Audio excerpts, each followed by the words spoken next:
if you can just walk in without us knowing who you are into your country. We've seen the destruction that that's wreaking, not just in our own country, but the impact that it's having in Europe and in many other parts of the world.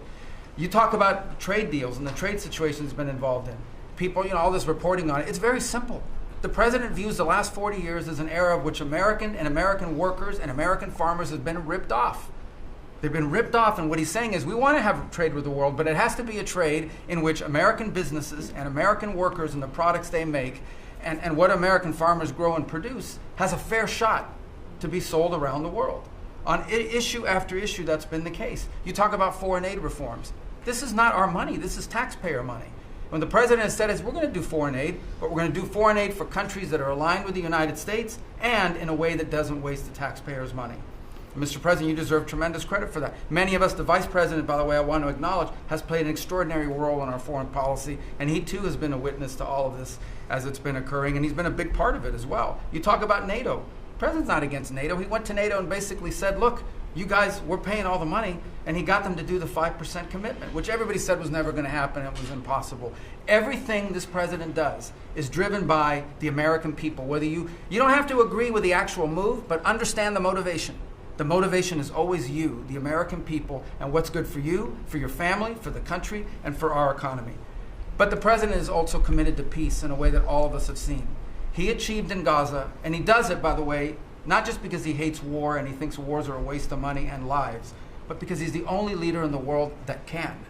No other leader in the world could have pulled off what happened in Gaza. And I can tell you, I can't get into the details. The vice president knows what I'm talking about. That deal doesn't happen without the president's direct interaction with the leaders that were involved in this decision making. And everyone said that deal couldn't hold. And then the president shepherded through the United Nations of all places to get a global coalition of countries to line up behind the peace deal, behind the border peace.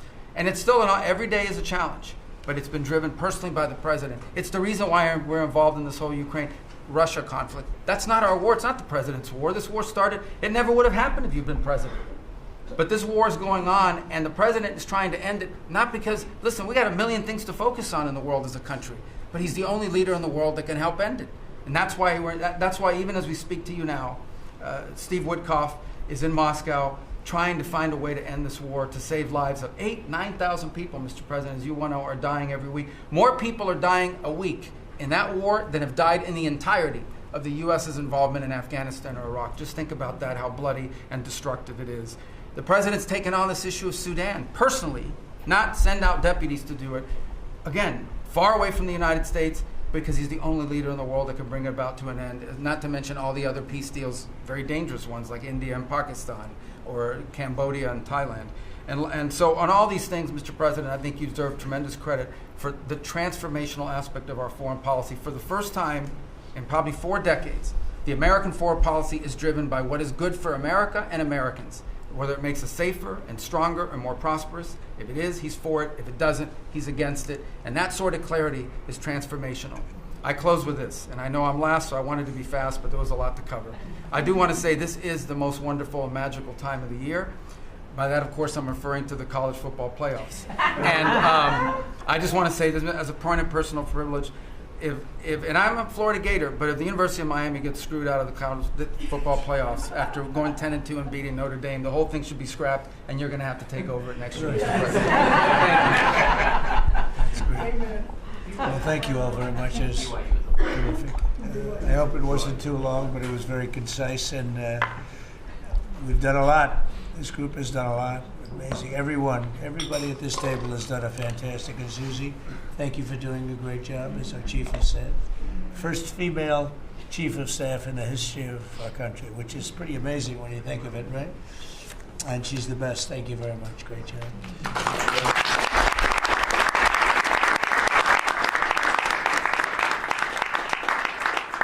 So after that, do you want to ask any questions? Mr. President, there's been a lot of speculation about who the next Fed chairman could possibly be. You said you had somebody in mind. Yeah. How many names were you given on the final list? And does that person currently work on the board of the Fed Reserve? Well, I'd say that we probably looked at 10. Then Scott interviewed some people that I didn't know, but he knew. And a lot of people were involved in the process, actually. And Howard was involved. But I think we probably looked at 10, and we have it down to 1. Can you answer this? I want to ask you about Elon Musk, if I could. You talked about Elon Musk. You had him at dinner here in the White House. Is he now back in your circle of friends? Well, I really don't know. I mean, I like Elon a lot. He was a very, he really helped during the election with his endorsement. He felt strongly. Look, we had one problem. You know, I didn't want to have everybody have to have an electric car, and he makes electric cars. And yeah, I think we get along well. You know, on affordability, when you talk about affordability, is going forward, are the American people, do you believe, getting impatient with the reforms that you're making? They talked about it's about. I think they're getting fake news from guys like you. Look, affordability is a hoax that was started by Democrats who caused the problem of pricing, and they didn't end it. Look, they lost in a landslide. We won every swing state. We won the popular vote. We won everything. You take a look at districts, it was 2,750 to 500, 525, because that was an affordability problem. We brought it down. Look at energy. Look at the gasoline price. That's like the simplest, and it's the biggest, because if energy comes down, everything comes down. That's the way it works.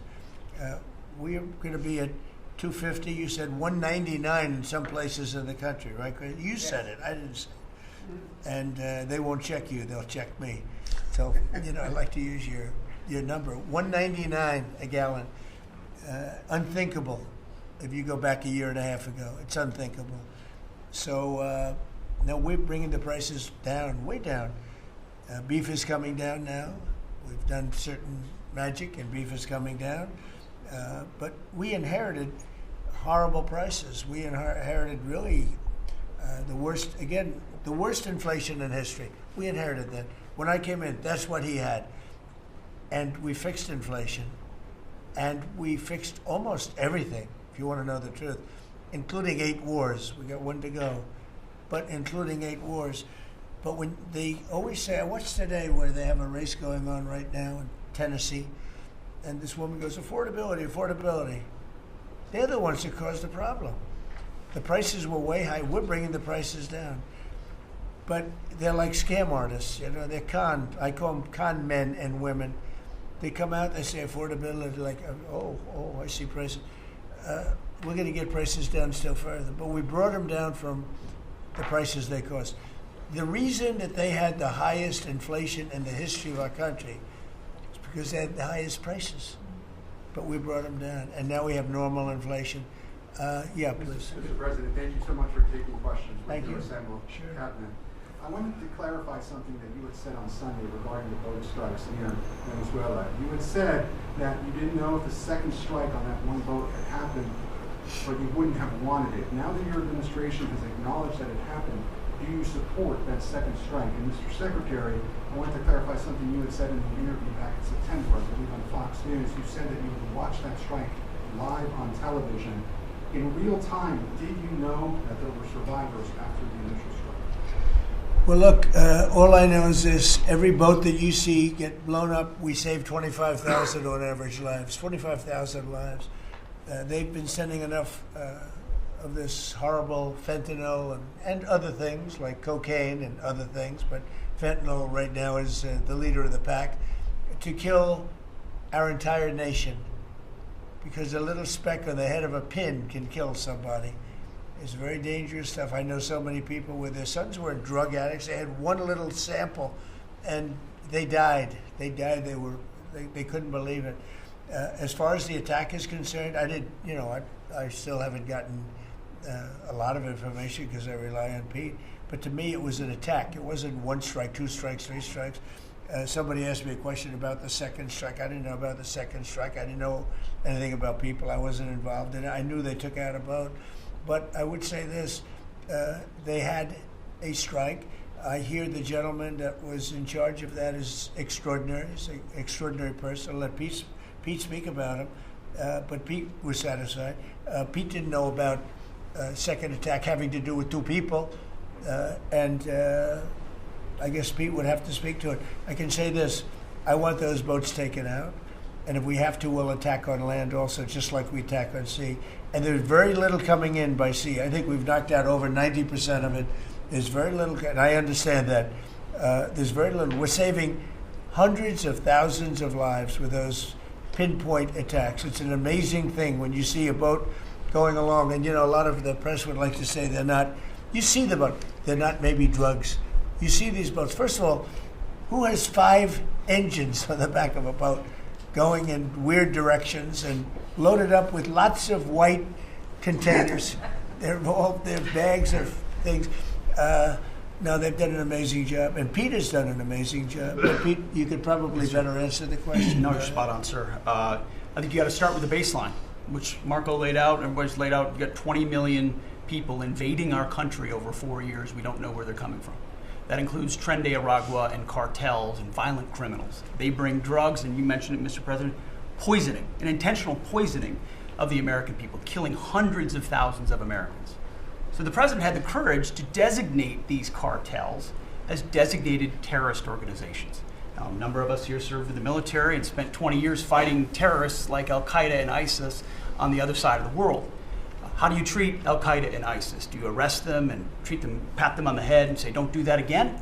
Or do you end the problem directly by taking a lethal, kinetic approach? And that's the way President Trump has authorized the War Department to look at these cartels. And I wish everybody could be in the room watching our professionals like Mitch Bradley, Admiral Mitch Bradley, and others at JSOC and SOCOM and other commanders.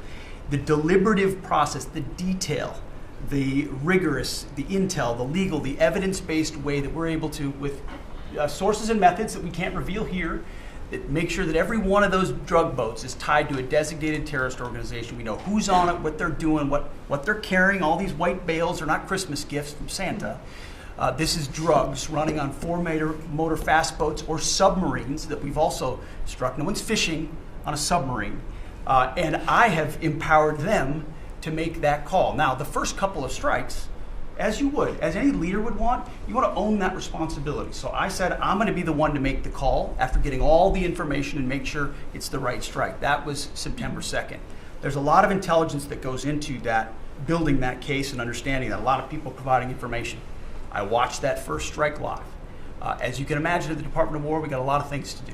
So I didn't stick around for the hour and 2 hours, whatever, where all the sensitive site exploitation digitally occurs. So I moved on to my next meeting. A couple of hours later, I learned that that commander had made which he had the complete authority to do, and by the way, Admiral Bradley made the correct decision to ultimately sink the boat and eliminate the threat. He sunk the boat, and eliminated the threat. And it was the right call. We have his back, and the American people are safer because narco-terrorists know you can't bring drugs through the water and eventually on land if necessary to the American people. We will eliminate that threat, and we're proud to do it. So you didn't see any survivors, to be clear, after that first strike? You personally? I did not personally see survivors, but I stand, because the thing was on fire. It was exploded and fire or smoke. You can't see anything. You got digital. This is called the fog of war. This is what you in the press don't understand. You sit in your air-conditioned offices or up on Capitol Hill and you nitpick and you plant fake stories in the Washington Post about kill everybody, phrases on anonymous sources not based in anything, not based in any truth at all. And then you want to throw out really irresponsible terms about American heroes, about the judgment that they made. I wrote a whole book on this topic because of what politicians and the press does to warfighters. President Trump has empowered commanders to do what is necessary, which is dark and difficult things in the dead of night on behalf of the American people. We support them, and we will stop the poisoning of the American people. And Mr. Secretary, on the second strike, you said it happened more than an hour after the first strike? I couldn't tell you the exact amount of time. Minutes, or you had left the room? I already stated my answer quite clearly. So remember this, we lost last year, I think it was more than that, but people don't like saying it because they always said 100,000, 115,000, numbers we've been hearing for years. So we lost last year more than 200,000 people, dead people, ruined families beyond the 200,000. And those 200,000, that family will never be the same. But these people have killed over 200,000 people, actually killed over 200,000 people last year. And those numbers are down. Those numbers are down. They're way down. And they're down because we're doing these strikes, and we're going to start doing those strikes on land too. You know, the land is much easier. It's much easier. And we know the routes they take. We know everything about them. We know where they live. We know where the bad ones live. And we're going to start that very soon too. Mr. President, thank you so much, Mr. President. And you know what? When we start that, we're going to drive those numbers down so low.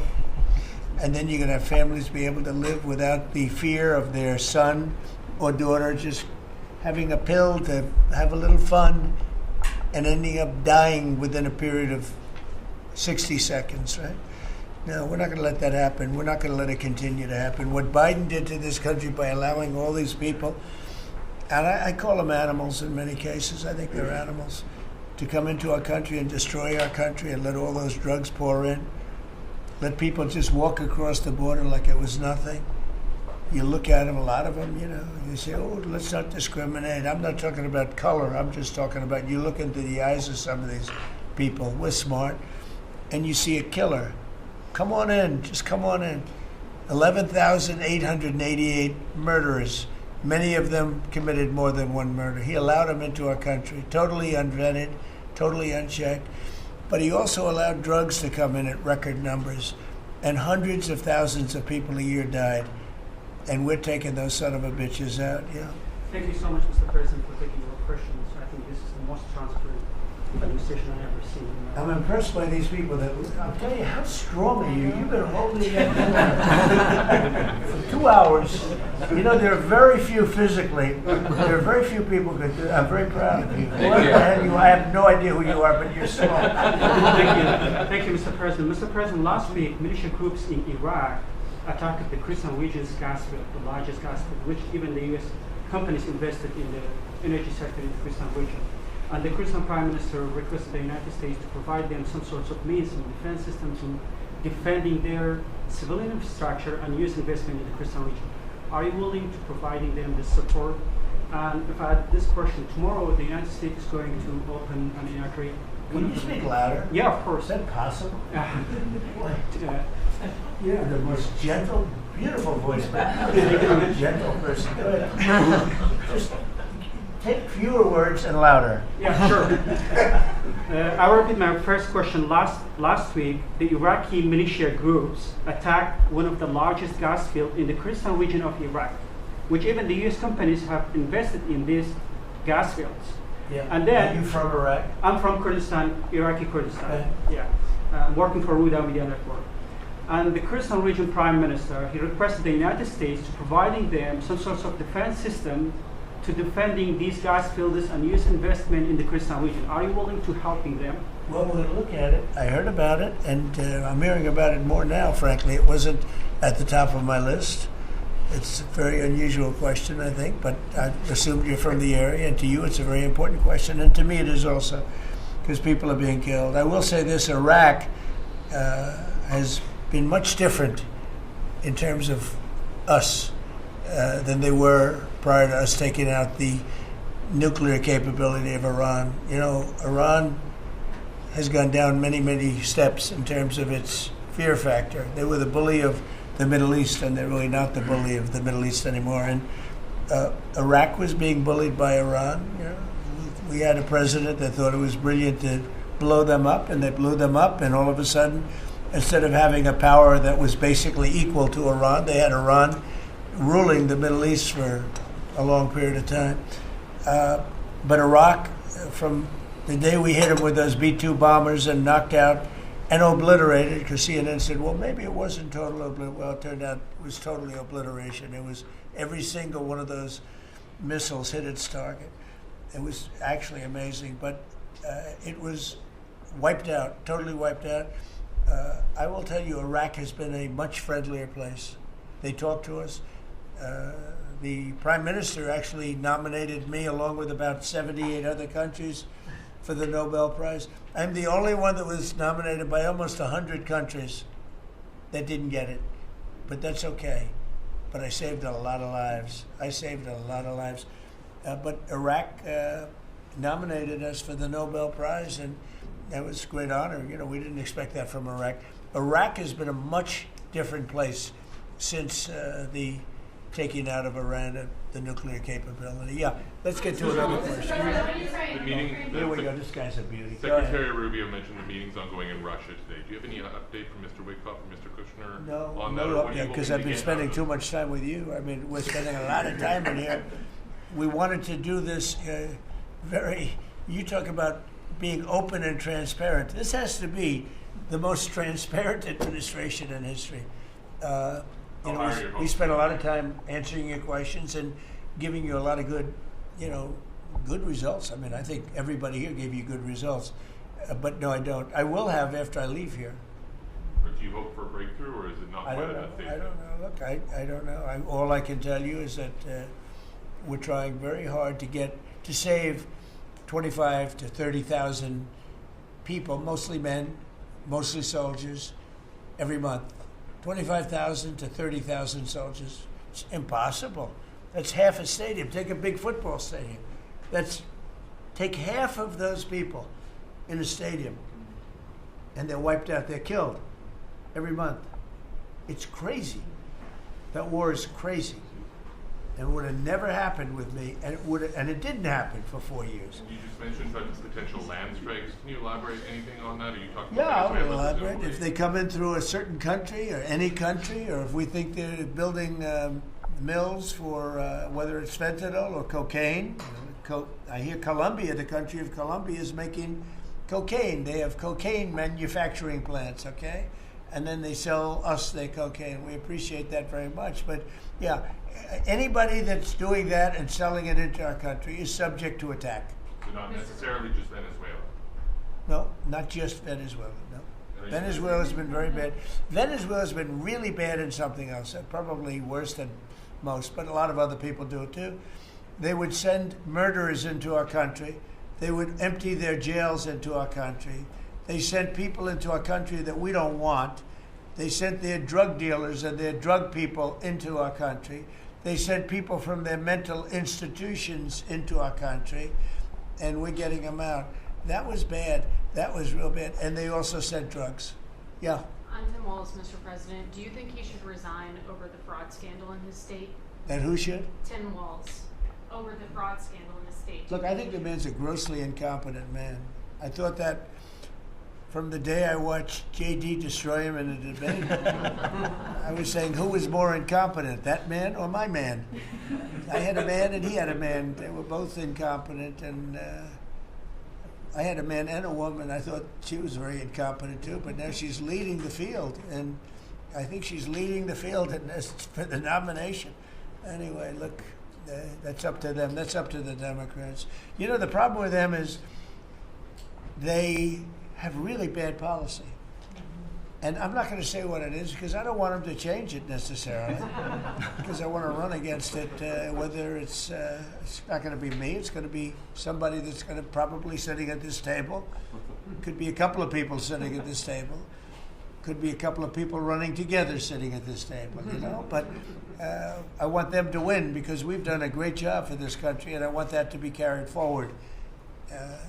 And you know, I think we have a tremendous bench, really a tremendous bench. But no, I think that Walz is a grossly incompetent man. There's something wrong with him. Okay, there's something wrong with him. And when you look at what he's done with Somalia, which is barely a country, you know, they have no anything. They just run around killing each other. There's no structure. And when I see somebody like Ilhan Omar, who I don't know at all, but I always watch her for years. I've watched her complain about our Constitution, how she's being treated badly. Our Constitution, the United States of America, is a bad place. Hates everybody, hates Jewish people, hates everybody. And I think she's an incompetent person. She's a real terrible person. But when I watch what is happening in Minnesota, the land of 1,000 lakes or however many lakes they have, they got a lot of lakes, but this beautiful place, and I see these people ripping it off, and now I'm understanding, and you're going to look at that, Scott, I hear they ripped off Somalians, ripped off that state for billions of dollars, billions, every year, billions of dollars, and they contribute nothing. The welfare is like 88%. They contribute nothing. I don't want them in our country, I'll be honest with you, okay? Somebody would say, oh, that's not politically correct. I don't care. I don't want them in our country. Their country's no good for a reason. Their country stinks, and we don't want them in our country. I could say that about other countries, too. I can say it about other countries, too. We don't want them to hell. We have to rebuild our country. You know, our country's at a tipping point. We could go bad. We're at a tipping point. I don't know if people mind me saying that, but I'm saying it. We could go one way or the other, and we're going to go the wrong way if we keep taking in garbage into our country. Ilhan Omar is garbage. She's garbage. Her friends are garbage. These aren't people that work. These aren't people that say, let's go, come on, let's make this place great. These are people that do nothing but complain. They complain. And from where they came from, they got nothing. You know, they came from paradise, and they said, this isn't paradise. But when they come from hell, and they complain and do nothing but bitch, we don't want them in our country. Let them go back to where they came from and fix it. Okay? Thank you very much, everybody. Thank you very much. Thank you,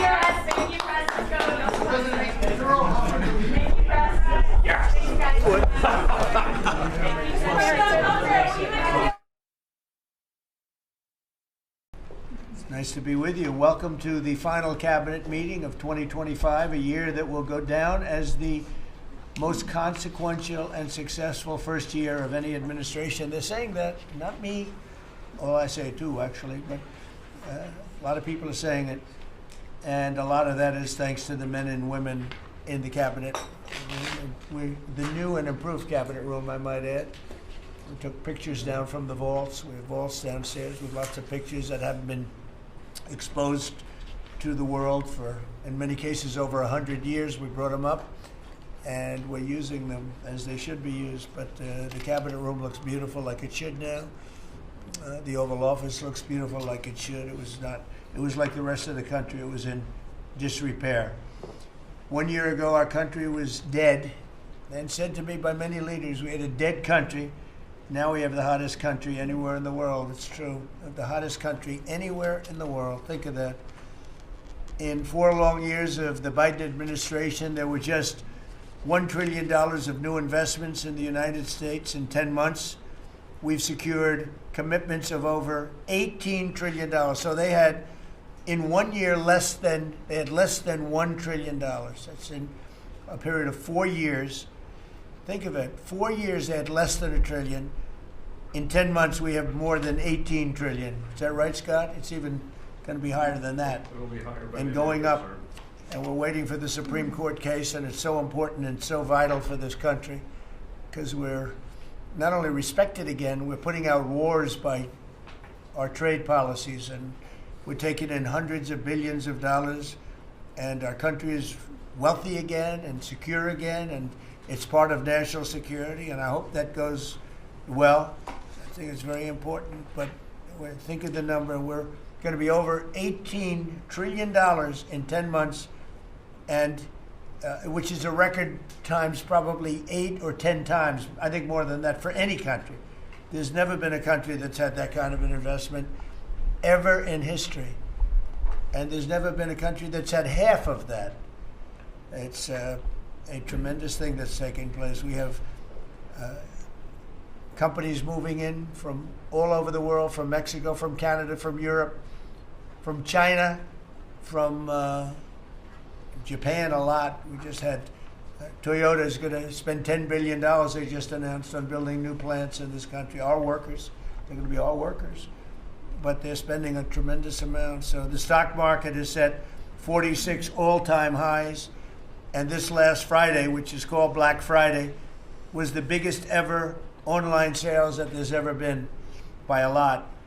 More Americans are working today than at any time in the history of our country. I mean, these are the facts we have to get out. And, you know, there's this fake narrative that the Democrats talk about, affordability. They just say the word. It doesn't mean anything to anybody. Just say it. Affordability. I inherited the worst inflation in history. There was no affordability. Nobody could afford anything. The prices were massively high. Do you remember when we took over eggs? You did a great job on that, Madam Secretary. Agriculture, Brooke.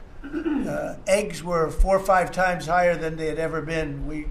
They said, don't order eggs for Easter at the White House. And we ended up doing it, and we got the egg prices way down, lower than what they were before. But the word affordability is a con job by the Democrats. They say affordable. I watched the other day where some very low IQ congresswoman talked about affordability. She had no idea. Their prices were much higher. As an example, energy, gasoline, we're now at about $2.50 a gallon. We're going to be, I think, at $2 a gallon. We could even crack that at some point. I'd love to do it. And we could do it more easily if we weren't building up the strategic national reserves, which Biden emptied out before the election so that he could try and get elected, meaning he started it, then he got thrown out of the race. Then she took over and she kept it going, and they emptied out these strategic national reserves, which are really meant for something else. They're not meant to keep people happy with their gasoline price. They're meant for war. They're meant for problems, big problems. He emptied it out, and then she continued it during the process of trying to get elected. Didn't work out too well for him. And they virtually brought it down to the lowest level, I believe, in history. And it didn't have much of an impact because the prices were very high. But our prices now for energy, but for gasoline, are really low. Electricity's coming down. And when that comes down, everything comes down. But the word affordability is a Democrat scam.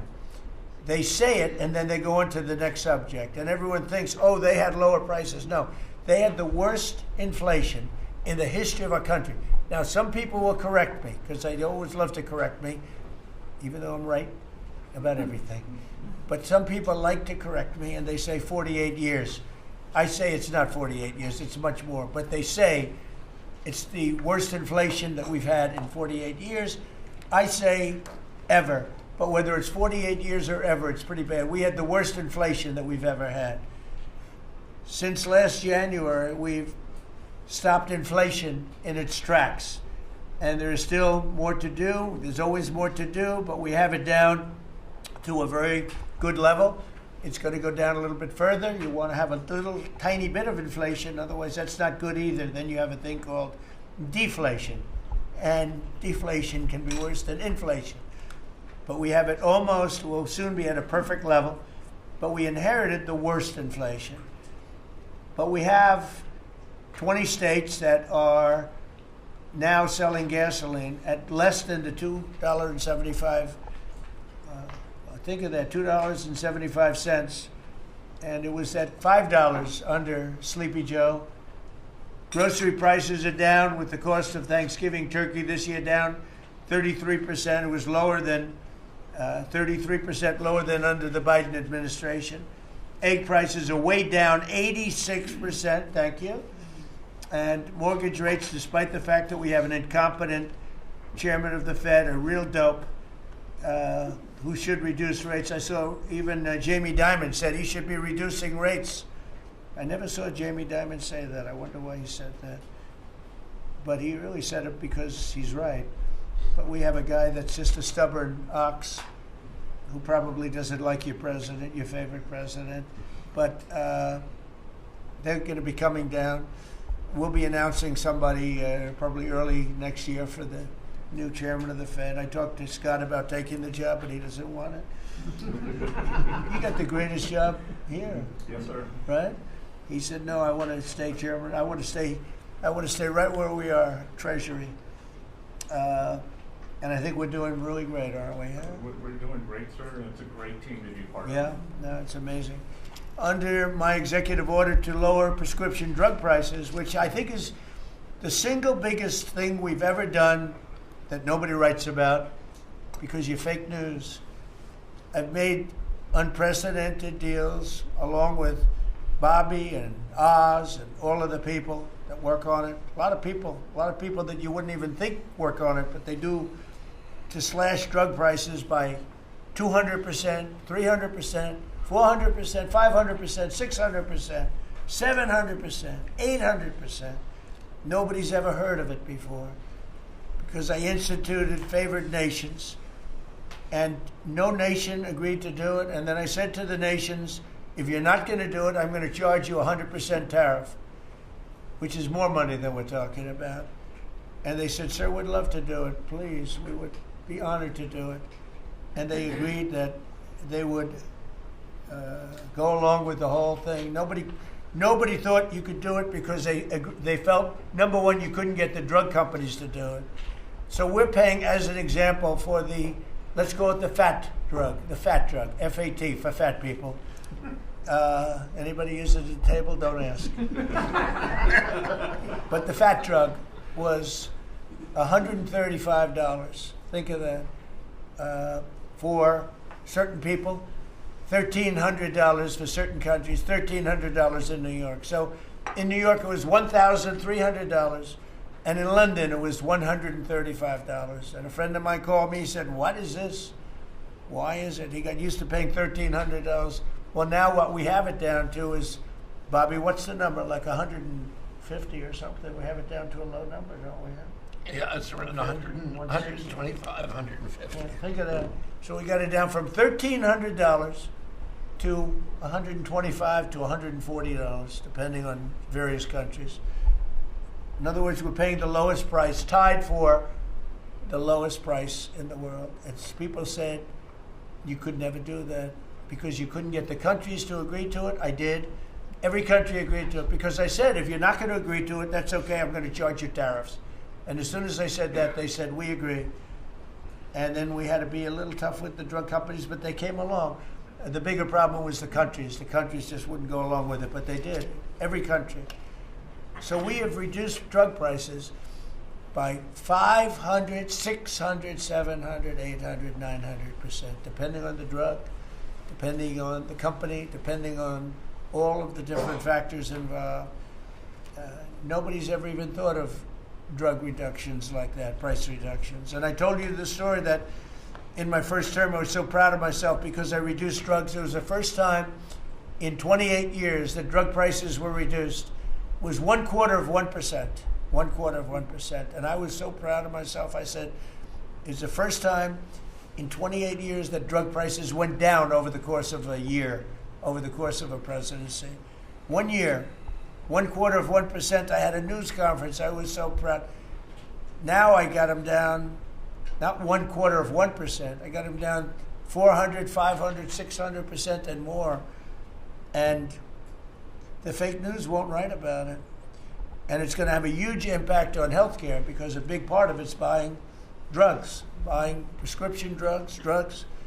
It's going to have a huge positive impact because Obamacare is a disaster. I said it years ago and I say it now. And the money should be paid, taken away from the insurance company. Obamacare was made to make the insurance companies rich. Their stocks have gone up 1,000% in a short period of time because the money goes to the insurance company. I want the money to go to the people. Let all the money go to the people. And let the people go out and buy their own health care. And I see on television, people are advertising now, we will help you buy health care. We will go out and help you buy. That's becoming like an industry because of what I said. So something's going to happen. It's probably not going to be easy because the Democrats, frankly, they don't want to make a good deal for the people. They just want to make a bad deal for the country. They want to make a bad deal for the Republican Party. But the Republican Party is united. And I will say that what I would like to do is the money doesn't go, trillions of dollars get paid to drug companies. And you still have lousy health care. Obamacare is horrible health care. We want it to go to the people and then let the people go out and buy their own health care. And they'll do great. They'll do great. So we're negotiating that now with the Democrats. While congressional Democrats want the largest tax hike in history, I proudly signed the largest tax cuts in American history with the Great Big Beautiful Bill.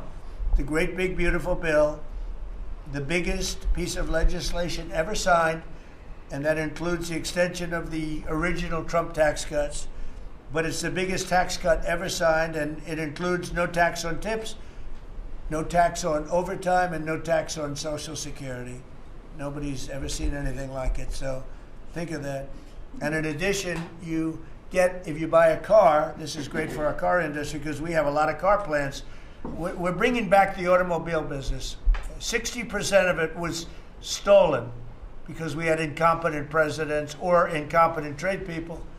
But 60% of it was stolen over the years, and now I think we're bringing it all back. I think we'll be bigger than we've ever been in the auto business.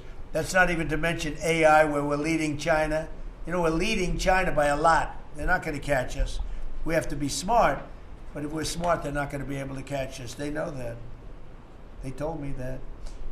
Next year is projected to be the largest tax refund season ever, and we're going to be giving back refunds out of the tariffs because we've taken in literally trillions of dollars, and we're going to be giving a nice dividend to the people, in addition to reducing debt.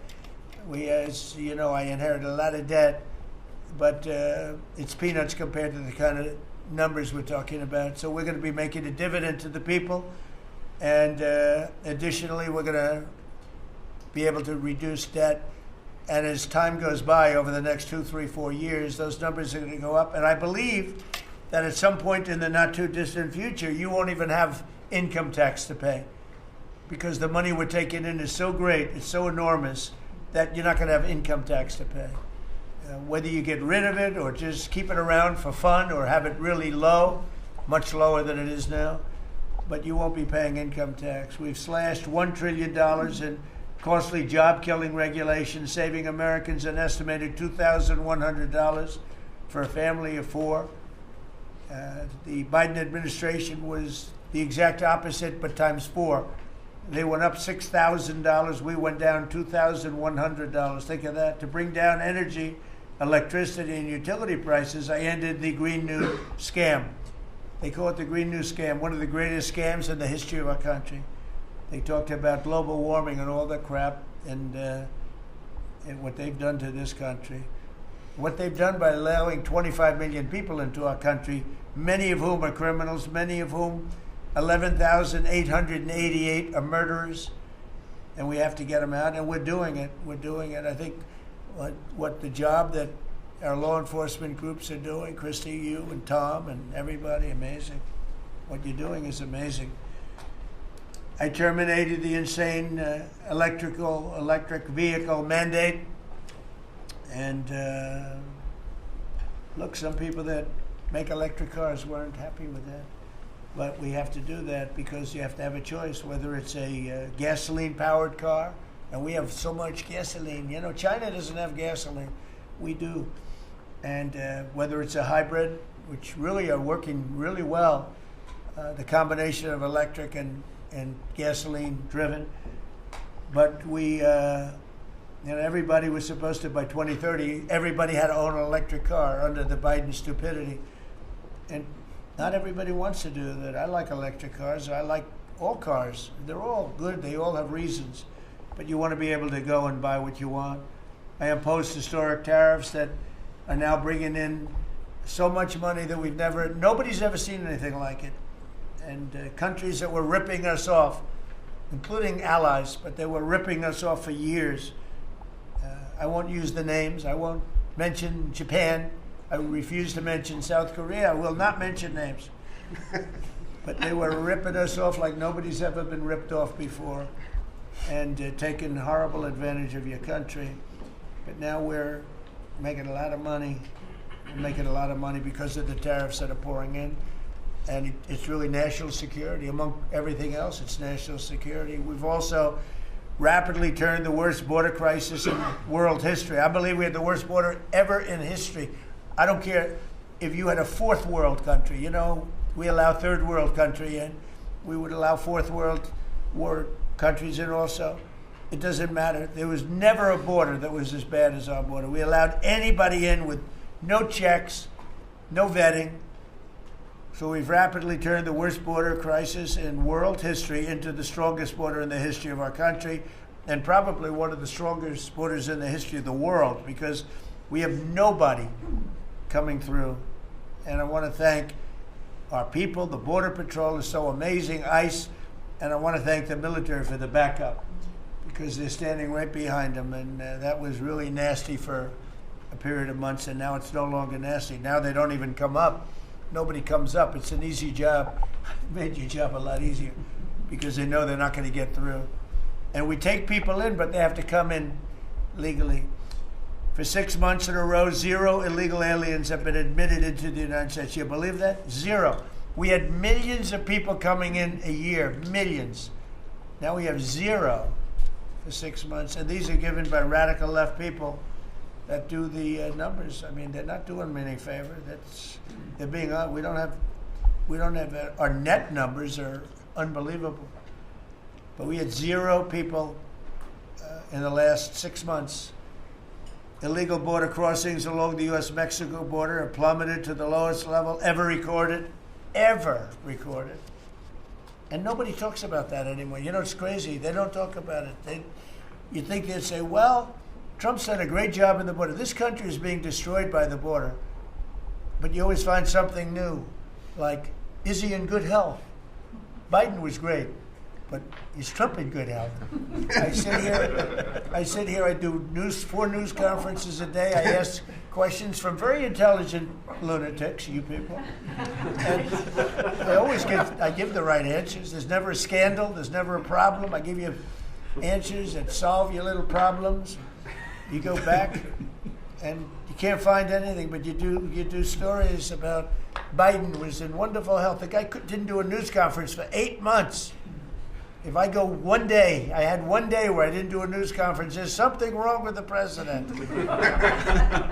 You people are crazy. I'll let you know when there's something wrong. There will be someday. That's going to happen to all of us. But right now, I think I'm sharper than I was 25 years ago. But who the hell does? By the way, I took my physical. I got all A's, everything. But they said to me, would you like to take a cognitive test? I said, is it hard? They said yes. I said, well, I'm a very smart person. Who was the last president to take one? No president has ever agreed to take one. Because when you get into the mid-questions, meaning, 10, question number 10, 11, 12, 28, 30, they get harder and harder. And they said, would you like to do it? I said, well, no reason to do it. Nobody's ever done it. I'll do it maybe, but there's really no reason. They said, sir, the problem is this is Walter Reed Hospital. And that's a military hospital. And that means that things are, sort of open. It's not like private where you have, if you do poorly, we'll have to, probably you'll find out. I said, I won't do poorly. I'm a smart person, not a stupid person. And as the doctor will tell you, I aced it. Right, Susie? I aced. I got every question right. And these are tough questions. These are questions that I would say 99% of the people that I'm talking to right now, meaning the people from the fake news, would not do well in those exams. But I'm the only one that took it. I got every single question right. And then I read in the New York Times, is Trump sharp? Trump is sharp. But they're not sharp. That's why they're going out of business, the New York Times. I hear that they're losing so much money, it's ridiculous. They're a bunch of fakers.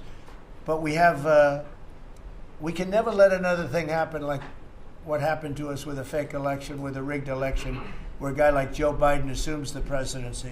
Because the man was grossly incompetent. And he was incompetent 30 years ago. But he was really incompetent for those last few years, and our country was put at great danger because of it. So for 6 months in a row, we had 0 people. Illegal border crossings along the U.S.-Mexico border have plummeted to the lowest level ever. Think of that. And the net benefit to our country is enormous, incalculable. America is strong and respected again. On the world stage, we're really respected. In fact, I went to a NATO and they were calling me the president of Europe. We're doing very well. We have a lot of respect. As you know, we have a problem with a war that our people are trying to settle now with Russia and Ukraine. We are not involved in the war monetarily anymore. Biden gave away $350 billion like it was candy. That's a massive amount of money. And much of it in cash, a lot of it in equipment. I don't give away anything. We sell the equipment to NATO. The European nations pay us for the equipment, 100% price. And then they bring it to Ukraine or whatever they do with it. But we're trying to get that settled. I've settled 8 wars. This would be the 9th. And our people are over in Russia right now to see if we can get it settled. Not an easy situation. Let me tell you what a mess. It's a war that never would have happened if I were president. Not even a chance. And it didn't happen for 4 years. We've renamed the Department of Defense the Department of War, and I thought that would be controversial. And frankly, I tell you what, I haven't met one person. There's not one person I've met that doesn't like it. You know, think of it. We won World War I, World War II, everything in between, everything before it. And then we said, let's change the name. So we changed it back to what it was, Department of War, and Pete's doing a great job. We ended 8 wars. Think of that. 8 wars, but we're going to do one more, I think. I hope. Every time I end a war, they say, if President Trump ends that war, he's going to get the Nobel Prize. If I end that war. Well, he won't get it for that war, but if he ever gets it for the next war, now they're saying, if he ever ends the war with Russia and Ukraine, he's going to get the Nobel Prize. What about the other 8 wars? India, Pakistan. Think of all the wars I ended. I should get the Nobel Prize for every war, but I don't want to be greedy. Actually, the woman who got the Nobel Prize said, "You've got to be kidding. Trump deserves the Nobel Prize." So that was very nice of her. I appreciate it, which is true, actually. But I don't care about that. You know what I care about? I care about death. I care about all the people that are dying. And last month, 27,000 young people died, mostly young people, mostly soldiers, despite some missiles being shot into Kiev and other places. But think of it, mostly young people. 27,000 people died between Russia and Ukraine last month. What a shame. So we're restoring law and order to our cities and towns. If you look at what's happened, and I want to pay my deepest respects to those 2 incredible people from the National Guard in West Virginia they came from. I spoke to their parents. Sarah is gone. She passed away. She's looking down on us now, and she loves her parents, and they loved her. They were. Somebody said, "How are they doing?" I said, "The word is devastated." Doing. How are they going to do? They're devastated. The rest of their lives they're going to be devastated. She was an incredible person, highly respected, top of her class, everything. She was like a perfect human being. 20 years old, just started. She was like a baby. She was so proud. They were giving her a promotion. And she told the parents that she was getting a promotion. And they were so proud of her. Then they get a call that this happened. And we have one young man who's fighting for his life. He's fighting very hard. I think he's probably doing better than anybody. And they said he didn't have a chance. I'll tell you, the one who said he's going to live is his mother. He spoke to his mother. "Sir, he's going to live." I spoke to her very soon after this horrible event took place with this scum that is able to come into our country. I spoke to his mother. "Sir, he's going to be okay. I'm telling you." No doctor thought that. Nobody thought that. He was hitting bad places, and she was like so positive. It was incredible. And it's possibly right, Pam, right? Possibly right. Boy, it would be amazing. If he lives, it would be amazing. A miracle, actually. But we're very proud of those 2 people. We're very proud of the National Guard. We're very proud of our military and our police and our firemen and women. If you go back and take a look a year ago, year and a half ago, it all changed, I think, on November 5th, the day of the election. But you go back before that, you couldn't get people to join the military, Pete, right? They didn't want anything to do with military. They wanted nothing to do with joining the police or the fire. They wanted nothing to do with anything.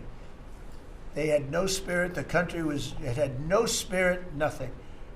And now we just had the highest recruitment in history.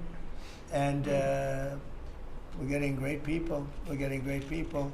And I will say, despite what just happened, Washington, D.C. has become a really safe place. And I guess this lunatic probably was upset that the National Guard is so effective, because we were really, really effective, and we are. And Washington, D.C. is now considered a very, very safe city. We had crime numbers a year ago that was so bad, embarrassment, that the city, the capital of this country, could have numbers like that. And Washington now is, no murders, no this. It's been a miracle also what happened here. And now we're in Memphis, and we're going to New Orleans pretty soon. The governor called me. He'd like to have us go there. Governor Landry, great guy, great governor. He's asked for help in New Orleans, and we're going to go there in a couple of weeks. And we're doing a real job. Even Chicago's down a little bit because we have a minor force there. We could knock it down within 4 or 5 weeks. We could bring it down to almost nothing. But we have a governor that's grossly incompetent, and we have a mayor that's even more incompetent than the governor. He's a very low IQ person. And typically low IQ people don't make good mayors. So I want to thank all of our cabinet members. They're high IQ. Let me see one. Yeah, generally speaking, a couple I'm a little concerned about. No, but I want to thank, we have a great cabinet, an amazing cabinet, amazing people. All of them, sort of have become stars. We're getting credit for the good cabinet, actually. And I just want to wish everybody a great holiday. We've I think, done a great job with the White House, bringing the White House back. You see the Palm Court that was redone. The Lincoln bedroom was redone. The Lincoln bathroom is now gorgeous, like it should have been. It was terrible green tile that was never the way it was supposed to be. It was done in the 1940s, actually, but it was not proper. And we're restoring the White House just like we're restoring the country, and people are thrilled. But the First Lady's done a beautiful job with the Christmas trees and all the decorations. I see the wreaths on the windows. I've never seen that before, on the windows of the White House. And it's 4 stories high. I said, how did they get that wreath? They had people going up in a little dangerous. I wouldn't want to do it. But they put them up, and we have wonderful people working in the White House, and they're really proud to bring the building back. Because this building was a little bit like the country. It was mishandled, it was mistreated, and now it's being given love. And we're building one of the great, I think, maybe the greatest ballroom. We needed it for 150 years. They've been asking. You see the trucks and cranes and excavators in the background, and you hear them, and every time I hear them, I love the sound. To me, I love the sound. I wouldn't say my wife is thrilled. She hears pile drivers in the background all day, all night. They go till 12 o'clock in the evening, day, night, pile drivers. Darling, could you turn off the pile drivers? Sorry, darling, that's progress. But no, we're doing great. It's going to be I think it's going to be the finest ballroom ever built, and we're going to have it here. They've wanted it for 150 years. Think of that. So I will just end by saying I want to thank the cabinet. It's been a great cabinet. Let's think of it. Time flies, but this is our last of the year, as I said, and I just think you've done a fantastic job. And we're going to go around the room. We'll go quickly, but we're going to go around the room, and we'll start with Pete, and you'll tell us about some of the achievements. And some of you have achievements that are so big, I don't want you to go through the whole thing because we don't have time. But we'll start with Pete, and then if you want, we'll take some questions at the end. Please, Pete. Well, thank you, Mr. President. As you said, it has been a historic year at the Department of War. Recruiting and retention over this year are at the most historic levels our country has ever seen. I had a chance to be on an aircraft carrier destroyer over Thanksgiving. The spirit in our ranks since the election under President Trump is unprecedented. I've never seen anything like it as a soldier myself in uniform, and I know a lot of you feel the same way. We've ripped out the DEI and the political correctness. It's all merit-based at the department. We're getting back to basics: accountability, training, readiness, lethality, and that's reviving that spirit. And Mr. President, we're rebuilding the military, historic investments. I just took briefings on the Golden Dome and F-47, next generation capabilities that are going to make sure that For generations to come, America has the most powerful, most capable, most lethal military in the world, which you have rebuilt once and we're rebuilding again. And then we're reestablishing deterrence and credibility. If you look at what happened, we deal with every day the outcome of what happened in Afghanistan, the debacle under Joe Biden. We just dealt with it in the streets of Washington, D.C. with those 2 National Guardsmen. And then what happened on October 7th with Hamas, what happened in Ukraine, a war that never would have started under President Trump. We're having to rebuild that. So whether it's freedom of navigation and taking the fight to the Houthis, whether it's Midnight Hammer, those beautiful B-2s going 37 hours back and forth, undetected, delivering with precision, and Iran not getting nuclear capabilities, Europe and NATO stepping up to 5%, locking down our southwest border. It's been an honor to work with Christy and Tom and everyone else down there to lock it to 0, operational control of our border. And then it's getting after and going after narco-terrorists and designated terrorist organizations in our own hemisphere. As I've said, and I'll say again, we've only just begun striking narco boats and putting narco-terrorists at the bottom of the ocean because they've been poisoning the American people. And Joe Biden tried to approach it with kid gloves and allowed them to come across the border, cartels take over community, 20 million people, hundreds of thousands of Americans poisoned. And President Trump said, no, we're taking the gloves off. We're taking the fight to these designated terror organizations. And that's exactly what we're doing. So we're stopping the drugs, we're striking the boats, we're defeating narco-terrorists, and we're standing... And Peter, you may say one thing, that drugs coming in through the sea by sea are down 91%. And I don't know who the 9% is. I'm not sure either, sir. But down 91% by sea. We've had a bit of a pause because it's hard to find boats to strike right now, which is the entire point, right? Deterrence has to matter, not arrest and hand over and then do it again, the rinse and repeat approach of previous administrations. This is meant to get after that approach. And I will just end by saying, as President Trump always has our back, we always have the back of our commanders who are making decisions in difficult situations, and we do in this case and all these strikes. They're making judgment calls and ensuring that they defend the American people. They've done the right things. We'll keep doing that, and we have their backs, Mr. President. Good job. Thank you very much. Howard? So we set out to stop the ripoff of the United States of America. This is about global change of trade. We've been ripped off since 1945 when we set this policy. So we set out, and together with my partners, Jameson Greer and Scott Bessent, we set out to change that. So we started, the first one was the UK deal, right? We asymmetric, they pay us 10% and we get charged nothing. That allows us to export, and that began the process. Then we did the biggest, the European Union, 450 million people, $20 trillion economy.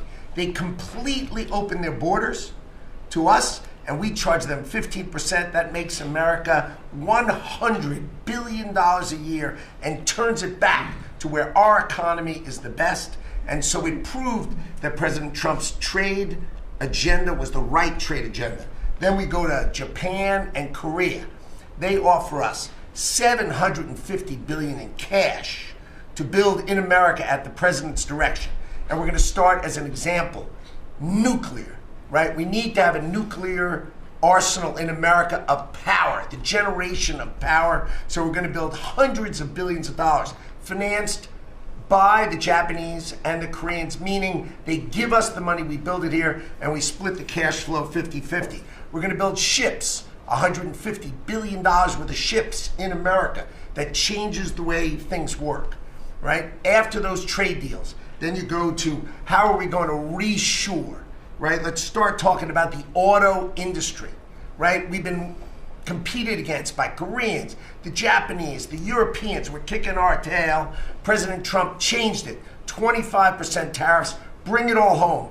This year, General Motors stock up 40%, Ford up 34%. And on the same day that we announced we had set all the tariffs, Sean Fain, the head of the United Auto Workers, called and said, I can't believe I'm calling a Republican Secretary of Commerce to tell the president that this is the greatest administration for auto workers in America.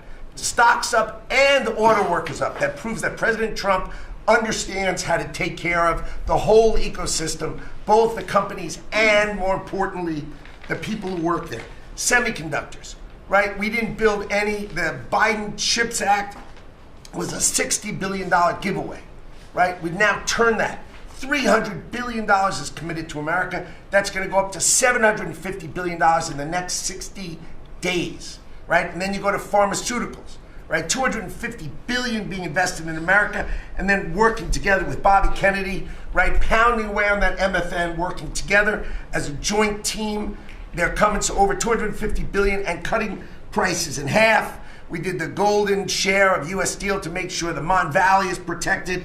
Intel gave us 10% of the company, make tens of billions of dollars, right? And the last thing I will say is a year ago today, I was working on transition with President Trump, right? To build the greatest cabinet ever for the greatest president ever. And I, as I sit here today, I can't be more proud of how you did it, sir. You've created the greatest cabinet. It is a joy to be at this table.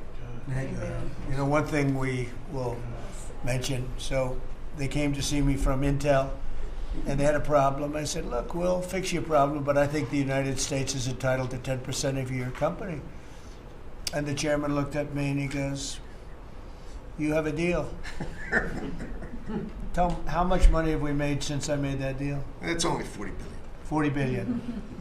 We made $40 billion. That was, what, 3 months ago? Does anybody write about it? Nobody writes about it. That's okay. Mr. Secretary, how we doing with transportation? Well, Mr. President, so just quickly on aviation, many of you heard that we have an infrastructure made of copper. We have to transition to fiber. The last administration said it was going to take more than 10 years to complete the transition from copper to fiber. They had no plan to actually do it. We have already completed a third of this transition from copper to fiber. Now it's going to take longer for us to go from analog to digital. By the way, the rest of the world transitioned 20 years ago from analog to digital. We are just going to do that at the FAA right now, but we're buying new radios. We're going to buy new radar. By the way, those radar are going to be made in America, Mr. President. This phase of the operation will be completed by the time you leave office. It's 3 years. I do need another $20 billion, Congress, to start the second phase, which is really important, and we'll try to get that done also in that 3-year time period, but we need the money, critically important. With regard to commercial driver's license, I think we've covered a lot the crashes that have taken place around the country, and what we found is there have been states that have issued commercial driver's license to foreigners, and they've gone through sham schools, and they're not safe on American roadways. And so, in partnership with Secretary Noem, we have driven those numbers down. We've got California, Gavin Newsom, to revoke 17,000 unlawfully issued licenses. We've closed down half of the fake schools that give out these fake licenses, all critically important. Governor Tim Walz of Minnesota gave 33% of these licenses unlawfully. People that should never have a driver's license driving a big rig on American roads, endangering the American people, shameful. We've cleaned up Union Station here in DC per your directive. We're going to rebuild Penn Station in New York. We're going to break ground at the end of 2027, get that project operational. And, Mr. President, a lot of us, I fly commercially, I fly back by the bathrooms. I don't know why that happens. They put me in the back. But, we've asked Americans to bring their better selves, to bring civility back to travel, to say, listen, let's say please and thank you. And if you have someone's pregnant on your flight and you're as strong as Pete is, well, pick up the bag and help her put it in the overhead bin. Let's be nice to each other, is what we've asked. Maybe not wear pajamas or slippers on the airplane. And I think it's been received fairly well, and I think we can all have a better travel experience when we do that. And just the last point I'll make is there was a big football game where the Merchant Marine Academy that falls under DOT actually beat the Coast Guard with Kristi Noem. We beat them by 1 point, and so we're very proud of that. Nice. And, so well done, Kings Pointers. So a little bit in a nutshell, we're rebuilding the air traffic control under boot edge. It's supposed to be boot edge. Who's another grossly incompetent person? He'd get in his bicycle, ride to work, and he was just terrible. What they do is they take the fiber optics and they take fiber trying to hook it into copper, and fiber and copper don't mix. You can't do it. But people knew that for the last 30 years since they started doing the fiber. And they spent billions of dollars, and it didn't work. And you saw that by the helicopter crash. You saw that by Into the Plane. You saw that by a lot of things. So we're doing a brand new air traffic control system, and it's going to be the best, and it's going to be from top to bottom, and we have the 3 top companies in the world bidding on it, and it's going to be one bid, and we're going to have one company responsible, and it'll be the best system, and it's going to make this. Look, our skies are safe, otherwise we wouldn't let people fly, but we're going to have the safest skies. We're going to have the best system anywhere in the world. We're also going to rebuild Dulles Airport, because it's not a good airport. It should be a great airport, and it's not a good airport at all. It's a terrible airport. It was incorrectly designed with a good building. Actually, it's got a beautiful terminal. Saarinen was the architect, one of the greatest architects in the world at the time, a great architect. And so they have a great building and a bad airport.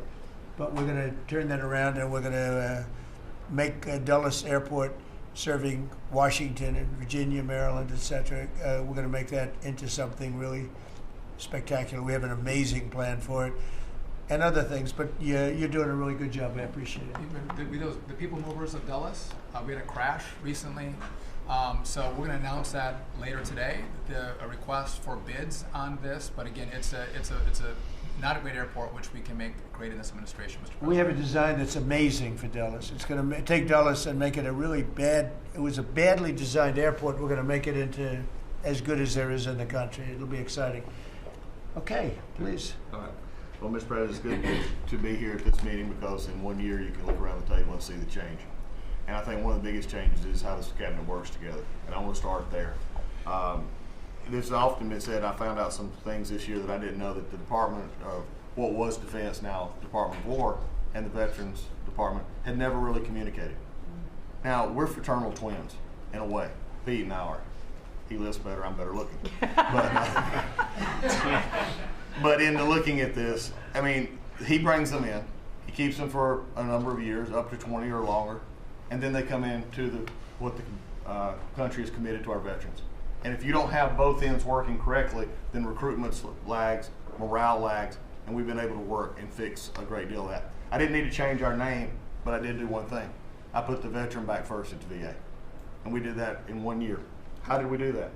We started taking things that have been neglected for a long time and put them back. We had a backlog in which we've dropped over 160,000. We're not talking year-to-year change at the VA. We're talking 5-6 years. We have to go back 5 to 6 year prior COVID numbers to see the change of backlogs that are now reduced. We do it in 6 months instead of the long time it took. In fact, it grew under the Biden administration.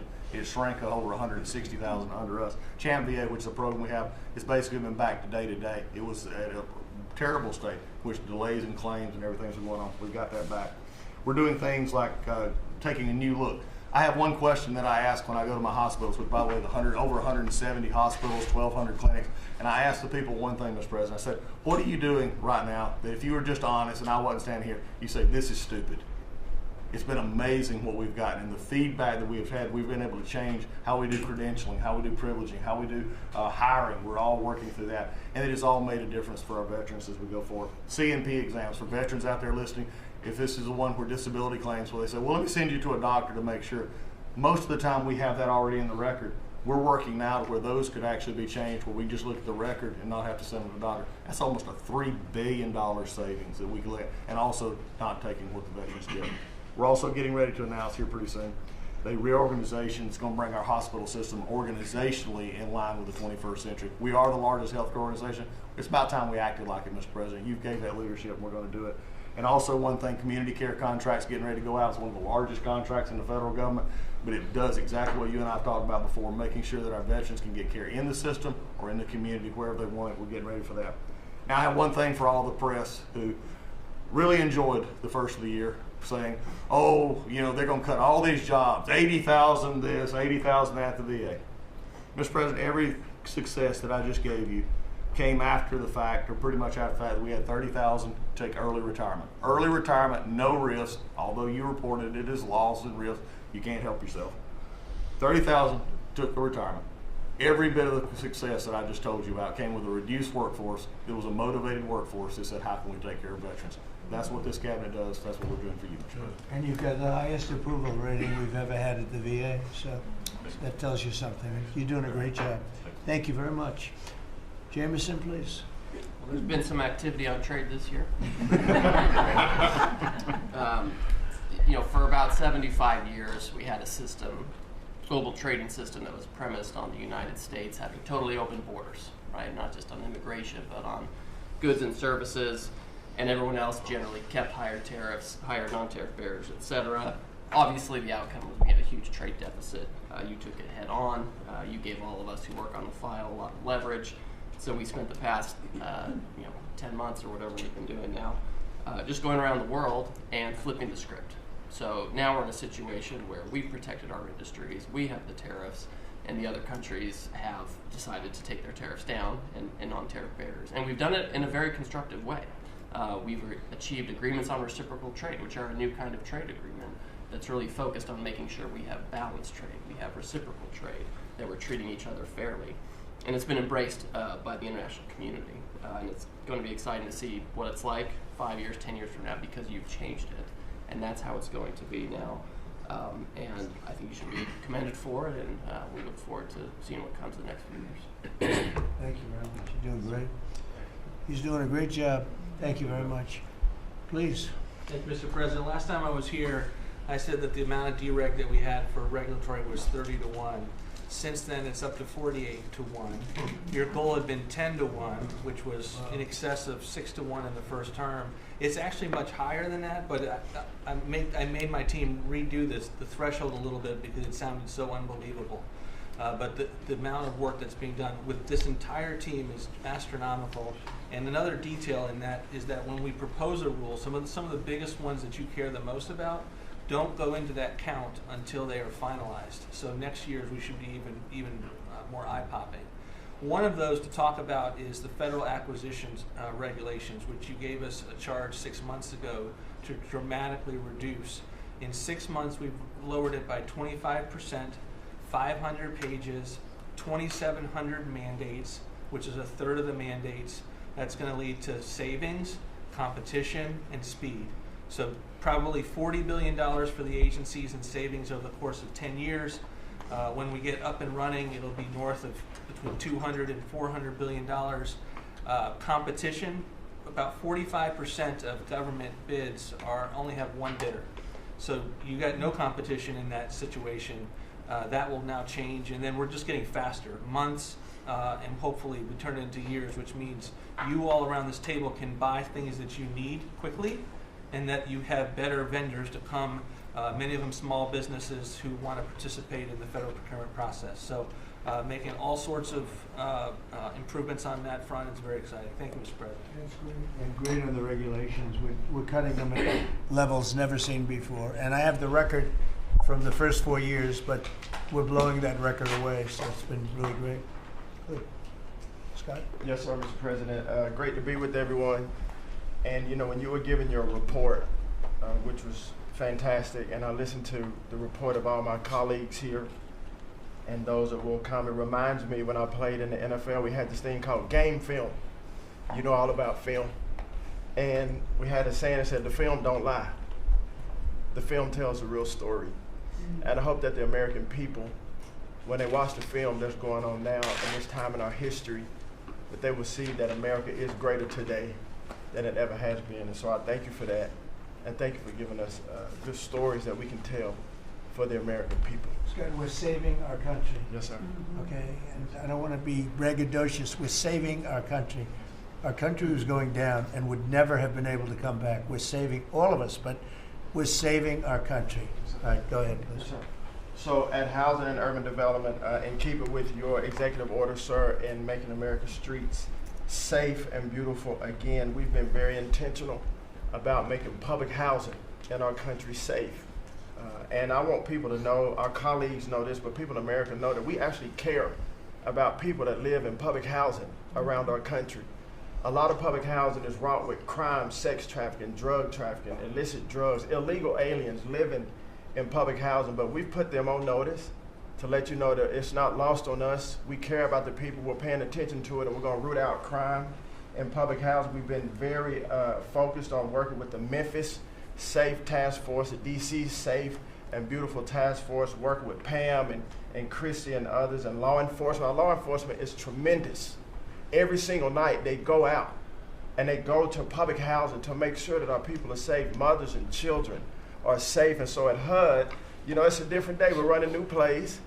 The film was real bad when I came in, I'm gonna be honest. But we are giving the people that live in public housing the assurance that they will be safe. And we also announced a new crime hotline, sir, that people that live in public housing, if they see criminal activity, if they see illegals living there, if they see drug trafficking, if you see it, if you hear it, report it. Don't be afraid. And so work with our Office of Inspector General.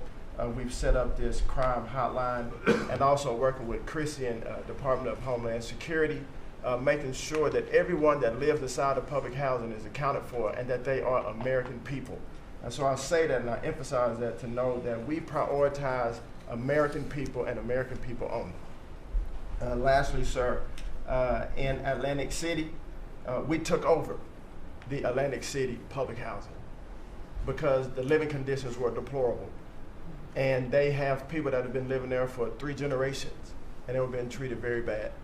And so I took it so that we can now give people a safe place to stay. And working with the First Lady in the Foster Youth Initiative has been a great joy for me and our team. So thank you for doing that executive order to make sure that our foster youth have a safe landing pad and have financial literacy as they age out of the foster youth system. And so you talked about affordability.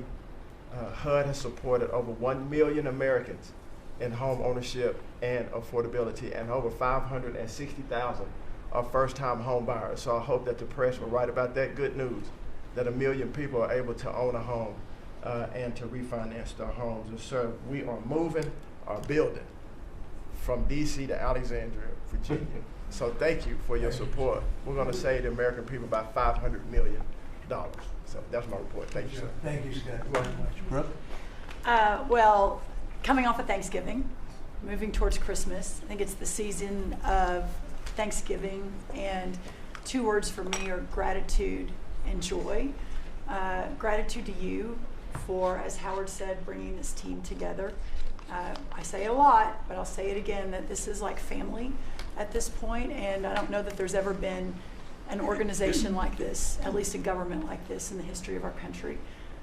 These jobs are hard, but the joy every day in getting to fight for America and save the country is the privilege of all of our lifetimes, I believe. So thank you for that. At U.S. Department of Agriculture, the People's Department, Abraham Lincoln launched this department in 1862. But under your leadership, we have finally, again, put farmers and ranchers and rural America first. In the last year, it's no longer DEI, climate change, sending out money based on the color of a farmer's skin. It's now about literally putting farmers back at the center of it. And under the last administration, we talked a lot about affordability. We'll continue to talk about that. But under the Biden administration and the destruction of our economy and the cost of inflation, interest rates for farmers and ranchers went up 73%. Labor went up 47%. Fertilizer went up 36%. Fuel went up 28%. So when you think about the extreme economic strain that a lot of our farmers are under in our farm economy, these are massive, massive numbers that will take some time to get out from under. But we've already seen the beginnings of the movement toward more affordable food, housing, fuel, et cetera, and that will only continue to trend as we work to solve those issues. My partners in trade, of course, they do the work, but I'm constantly talking to them about selling more soybeans, selling more corn, getting more of our products out. But when we really think about how to solve for this idea that for so long our farmers, many of them have been farming for government checks instead of moving their product around the world, these trade deals change that forever. And it isn't one trade deal or 2 trade deals, it's dozens of trade deals. And so talking about rural prosperity and bringing the golden age back to rural America, which has been lost for too long. We're going to focus on that next year, hopefully with our Vice President, many of our cabinet members. But the opportunity to do that under these new trade deals is unprecedented. And so just putting farmers first, our ranchers first, Mr. President, is such a huge priority and an accomplishment of the last year. The second quick thing is lawfare, and I know you know this better than anyone in the country. When a government politicizes and weaponizes their power to go after average, everyday Americans, well, from you, the top of the HEPA's president, but all the way down to the ranchers in South Dakota, the Maud family, who were facing jail time over a fence line dispute that had been in their family for 130 years. We fixed that. The Henry family in New Jersey, who were facing their farm being taken away for eminent domain to give to affordable housing, we fixed that. So being able to completely change the trajectory of private property rights, but especially as it has to do with our farmers and ranchers and our rural communities, changes everything for our country.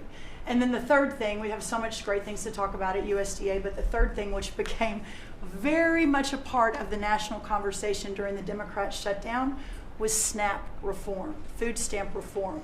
When all of America saw what so many of us know and have been working on, but when you have so much rampant fraud in a program that 42 million Americans participate in, now a big good piece of news that I hope is written about, since you became president, about 800,000 of those 42 million have moved off of food stamps, which is hopefully the plan with better jobs, higher wages, etc. But still, when we found 186,000 dead people's Social Security numbers being used, 500,000 people receiving benefits more than twice.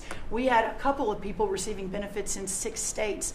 In February of this year, we asked for all the states for the first time to turn over their data to the federal government, to let the USDA partner with them to root out this fraud, to make sure that those who really need food stamps are getting them, but also to ensure that